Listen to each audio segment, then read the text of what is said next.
اپنی اور اپنے گھر والوں کی جانوں کو اس آگ سے بچائے جس کا ایندھن آدمی پتھر ہے. اس سے بالخصوص مرد کی ذمہ داری ہے، باپ کی ذمہ داری ہے. کیا آپ نے اپنے بچوں کی امی کو طہارت کے مسائل سکھائے؟ کیا آپ نے اپنے بچوں کی امی کو نماز کے مسائل سکھائے؟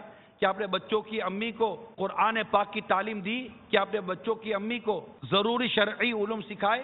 سوال کر رہا ہوں میں آپ سے. اے والد، آپ کی ذمہ داری ہے. بیوی کے لیے شوہر آپ کی ذمہ داری ہے. آپ بولو گے ماں باپ سے سیکھ کر نہیں آئی، وہ ماں باپ کی ذمہ داری تھی، یہاں آپ کی ذمہ داری ہے. آج آپ کہہ رہے ہیں کہ ماں باپ سے سیکھ کر نہیں آئی، کل آپ کی بیٹی جب بیاہ کر گھر پہ جائے گی تو کیا اس کا شوہر بھی یہی بولے گا کہ ماں باپ سے سیکھ کر نہیں آئی؟ آخر یہ سلسلہ کہیں تو منقطع ہو، یہ سلسلہ کہیں تو ڈسکنیکٹ ہو کہ جب بچی بیاہ کر اپنے شوہر کے یہاں جائے، سسرال میں جائے، تو کہے کہ کوئی عالمہ آئی ہے، کوئی دین کی سمجھ رکھنے والی آئی ہے، قرآن درست پڑھنے والی آئی ہے، نماز درست پڑھنے والی آئی ہے. ارے کتنی بہو ہیں جو شادی کے بعد جاتی ہے تو جانے کے بعد سسرال کو مدنی گھرانہ بناتی ہیں؟ کتنی ہوں گی؟ آتا کیا ہے؟ وہاں ماں باپ تربیت نہیں کر پا رہے، وہاں شوہر تربیت نہیں کر پا رہا. ایک مرد کی جو ذمہ داری ہے اس کو سمجھنے کی کوشش کیجیے.